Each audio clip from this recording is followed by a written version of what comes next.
Speaking of walking each other home, one of our favorite peoples, humans, is joining us here in a minute. And I want to do something to start off our segment with Megan Kate Nelson a little different, if you don't mind, Jimmy Mack. And please take a second to get to know Megan Kate a little bit. Is that all right with you? I would love you to do that. Go awesome. on. Well, good morning, Megan Kate Nelson. Do we have an MKN on the line, checking in loud and proud? I am here, present and accounted for. Check. We're all here. My name is Lindsay Lawler. I'm a recovering people pleaser. Good Thank morning, you for having Lindsay. Thank you. Thank you for having me. Megan Kate, how are you, friend? Where are you? I am in Boston today, downtown Boston, Nice. where it is humid and hot and disgusting. That sounds about right. Yeah. Sounds about right. All right. So we're talking about They Call Me Nobody, which I just thought was appropriate title. Just feels like sort of life for a little bit, but it's I don't y'all my notes.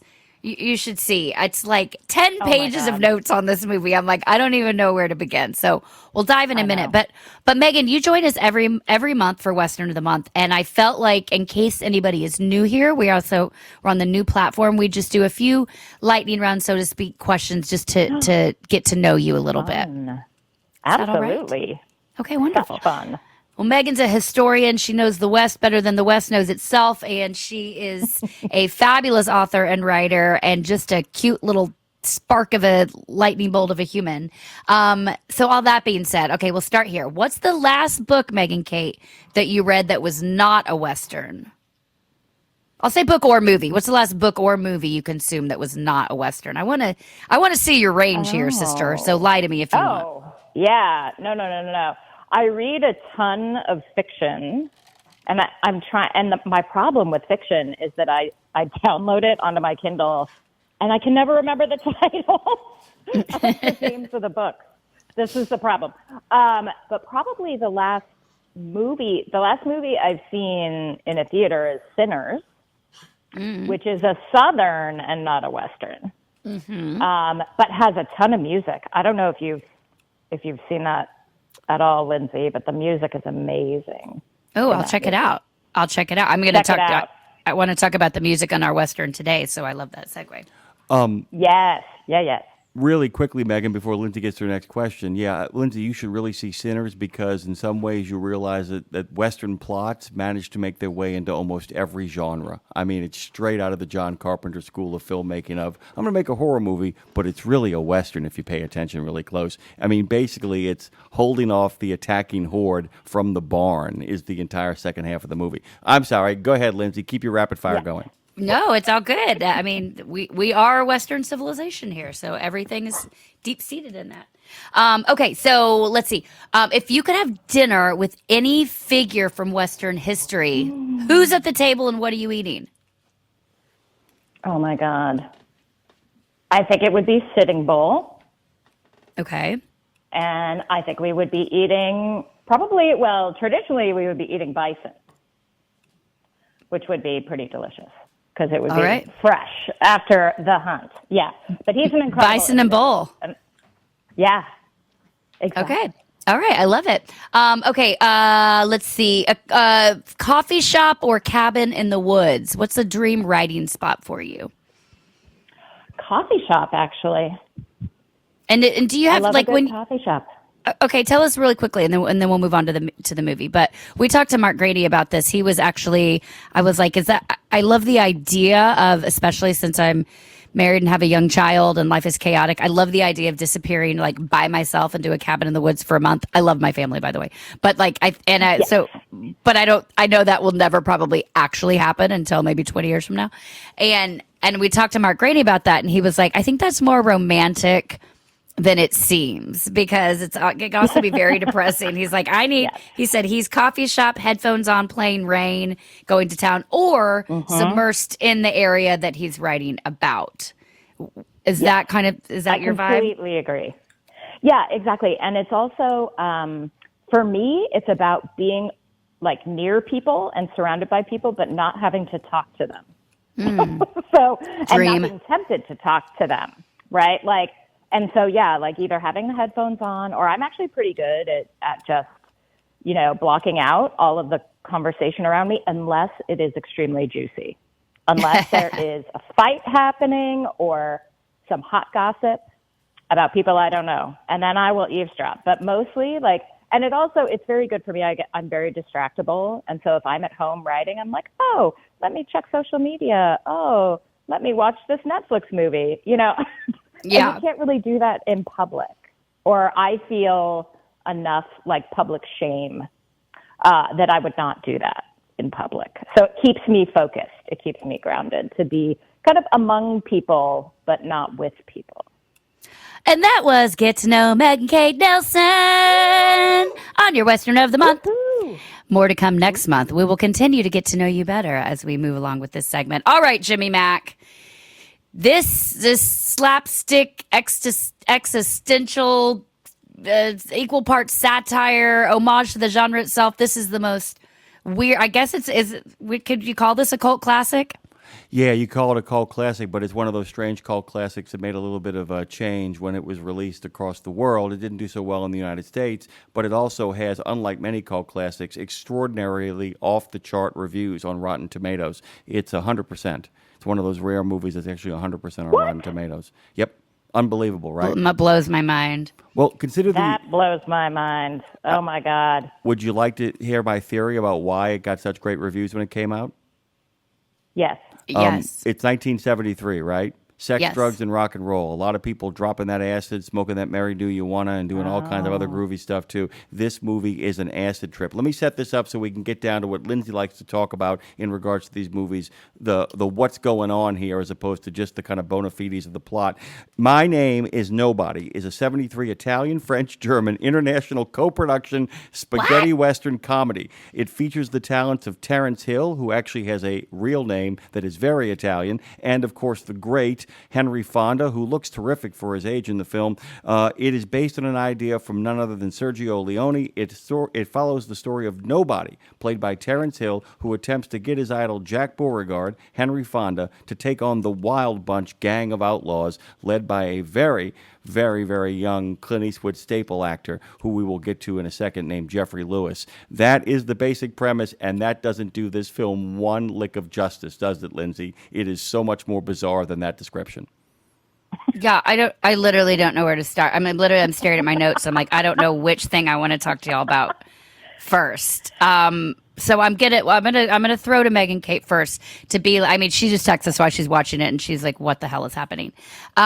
So just start. Give us, Meg and Kate, your as an overall, because I want people to watch this and make their own interpretation. And if you've seen this and you're over on the chat, let us know what you think about it. And feel free to call us as well at 615-292-6366. 615-292-NEMO. If you want to hop in on the conversation if you've seen this. But Meg and Kate, what's your overall takeaway? And then we'll dive into the philosophical undertones, which is where I want to go. Well, my overall takeaway is that I can't get those 2 hours of my life back. And I'm sad about it. I know. Poor Jimmy, but I'm mad at you about this, Jimmy. I just want to read you some of my notes. Please. In order. Okay. Okay. Who is this weirdo catching fish with his hands and sleeping in a shop? Oh, who is this he's a weirdo? Jack Beauregard fanboy. Oh, this is a meet cute with nobody. Okay, next note. Oh, of course, a weird circus. Not a duel, but a slap fight. A very long stare down over urinals, just what every Western needs. And then this movie really loves the long shot of a large group of horsemen riding and kicking up a shit ton of dust. Right? Yep. And then I just have WTF this ending in the barbershop. And then my ultimate assessment was, God, this movie is weird. All right. There you have it. Now, I wonder if after that assessment, people will go watch it or not. Your assessment makes me, if I hadn't watched it, your assessment makes me want to watch it, actually. Right. Because to me, I actually did feel like the circus belonged there because it did feel like a funhouse mirror Western, where everything was super distorted. You really had no idea what was going on. It does have a lot of the like spaghetti Western, Sergio Leone, like very typical things. A lot of like long periods of silence where no one speaks, and like super hyper sounds, like the sounds of the cowboy boots on the wooden floor, the chickens, balking at the beginning, the explosions, the dynamite during this, one of the major kind of epic gun battles. So it's got all of that, and the like close-ups to the face, and I actually thought that like Terence Hill was increasingly charming and increasingly kind of a sexy weirdo, with all of his like unique skills. But yeah, the whole movie, I was just like, I don't know what's happening. I don't know what kind of experimental theater this is. It's all super weird. All super weird. Speaking of super weird, Dre, what's up? Yeah, speaking of sexy weirdo, hey, can we all agree that poster is one of the most badass ones I've seen in a long time? Like, it's funny, but at the same time, the way that it's set up and just old boy just legs spread, chilling. Legs spread, chilling. With one boot missing with the sock hole in the sock. Yeah, that poster is a good place to bring up, because this movie had me wondering, are they doing this on purpose? It's kind of like with songwriting. It's like, I'm going to say something really weird came to me. I'm going to put it in the song, and let other people figure out for them what they think's going on. That's what this movie kind of felt like to me. Like, are they being weird on purpose, or is there more going on behind the scenes? I think the answer is B, but yes, Dre. Well, the more you stare at it, the more you realize about it. So I think that's another situation with the movie. The more you watch it, the more weird things pop up. Yeah, we need to post a picture of if somebody will, Tara, if you're listening, somebody could maybe post a picture of the cover of this movie picture. But so, Jim, you always, the visual side of things, but I think it's got these cartoonish sequences. It feels like almost, from like there's a duel involving pies, and then the saloon brawl that's so choreographed, and then Terence Hill's facial expressions alone feel like some sort of Looney Tune situation. But then there are some moments of real truth in it as well. So, Jim, is it complete absurdity, or is it so brilliant that we missed it? Well, I don't know if it's so brilliant that you missed it. I think it's trying to be so brilliant that you missed it, and I think on some occasions it actually succeeds, and if you really think long and hard about it, you kind of go, oh my God, that was absolutely compelling, and other times like, yeah, that fell a little bit flat. What I love about this movie, and in case you guys couldn't tell, I love this movie. What I love about this movie is I'm a big fan of not quite ready for prime time, in the sense that, Megan referenced Sinners, by the way. And let me describe Sinners to you for those of you who haven't seen it. It is a Deep South racial drama that midway through turns into a musical with a vampire invasion led by an ancient Irish evil vampire who attempts to basically break two brothers up by separating them from their eternal roots to music. That sounds equally bizarre, doesn't it? But now I want to see it. Yeah, well, exactly. And by the way, just to kind of make things clear here, what happens in the 70s, and by the way, so many of our listeners, while they didn't, drive trucks in the 70s, in many ways, this becomes as much of a view into what the 70s were, where movies were headed. So you'll get movies like this that aren't quite ready for prime time. Like, this is the kind of movie that if you took a second run at it on a remake, with, say, like Ryan Gosling playing the Martin role, playing the nobody role. If you in fact did that, it might get greenlit, because you now have the technical acumen and the ability to kind of make this film in a way that would not get greenlit in a Hollywood studio in the late 60s, early 70s, but over across the pond in our friend Sergio Leone and Ennio Morricone, that beautiful, strange, wonderful soundtrack that this film has.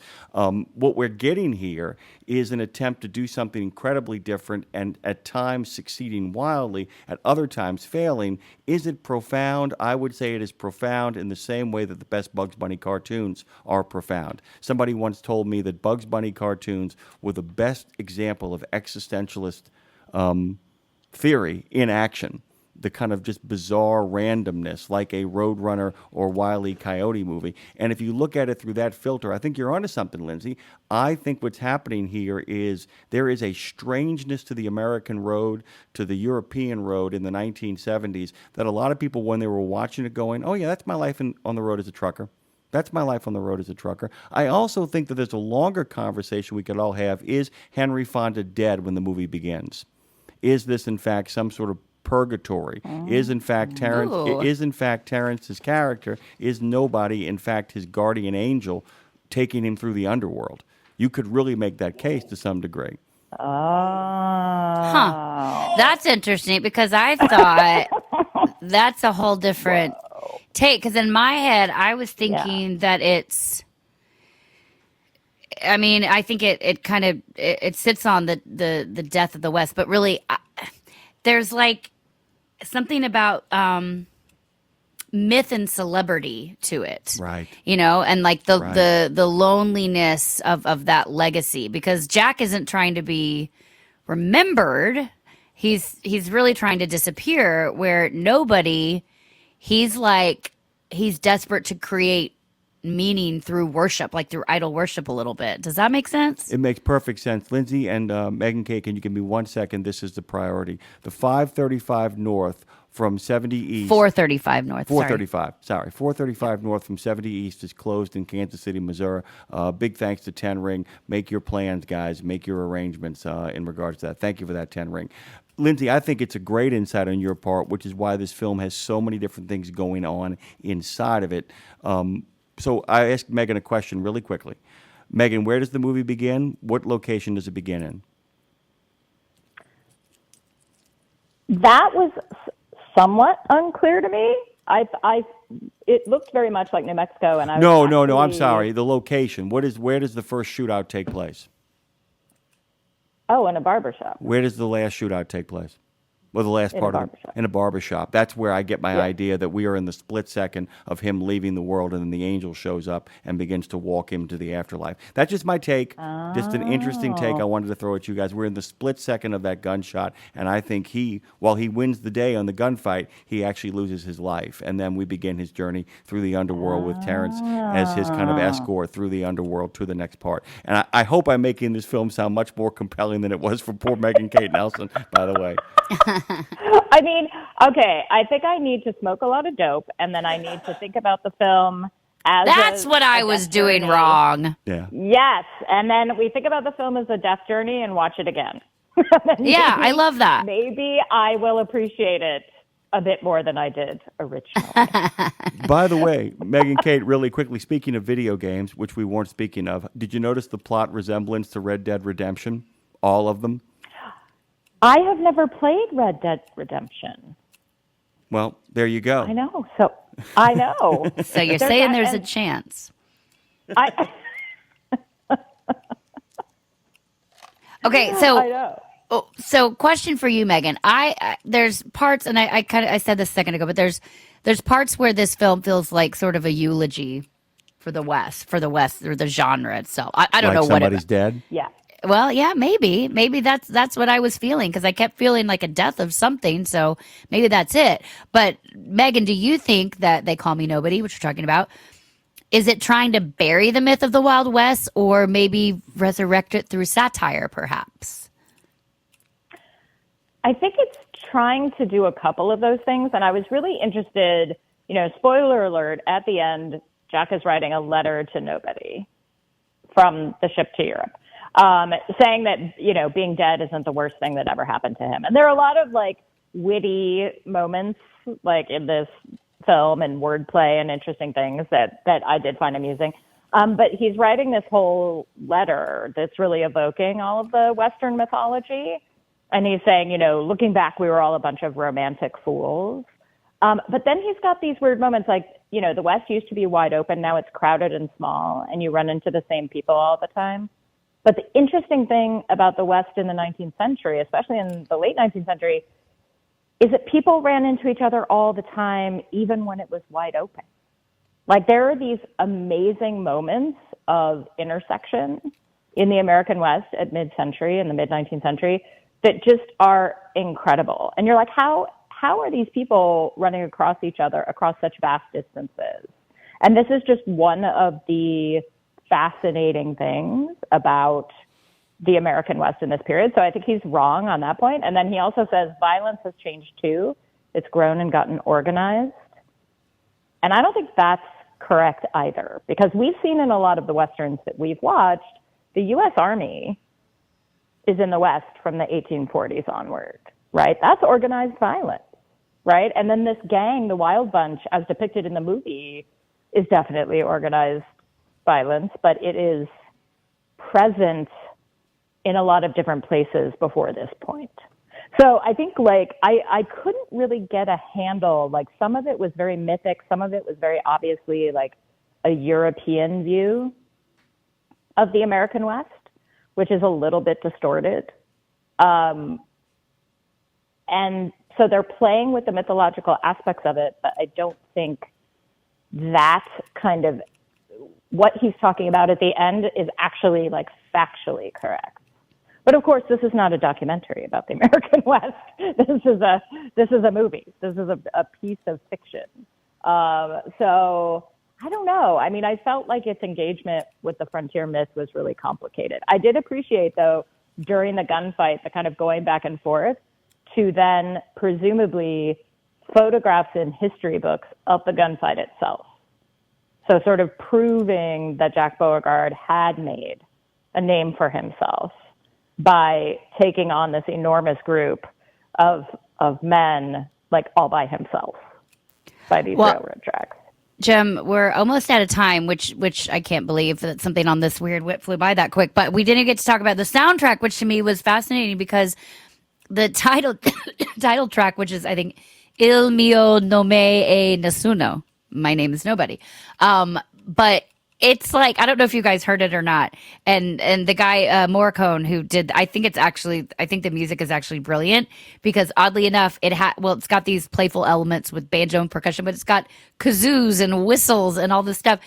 And it's what this movie does. It also conveys the contrast between, like, the noble and the absurd. It's like, you feel like it's an old cowboy walking into the sunset, but then he trips over a tumbleweed or something. Like, it's got that yin and the yang of it as well. So I encourage you to check out the soundtrack.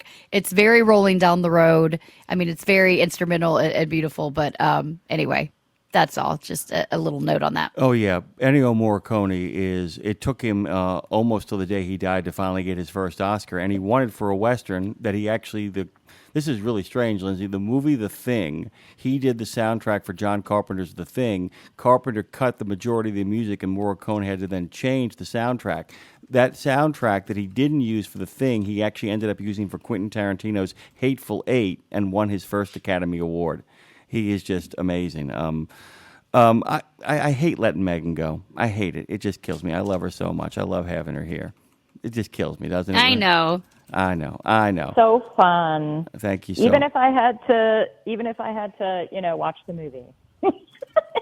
Right. Talk with you. I'm sorry, Jimmy. By the way, I'm not sorry. People don't like things that actually makes for a better conversation. If we all just like, this was awesome, and then we just kind of move on. There's nothing to kind of say after that. But the fact of the matter is that we got a chance to really kind of dig in and have a great conversation about this, Megan. And we love you. We love you, by the way, Boo, and we're going to be promoting you all over the course of the rest of the show. So thank you so much. Love you. All right, love you too. Have a good day, you guys.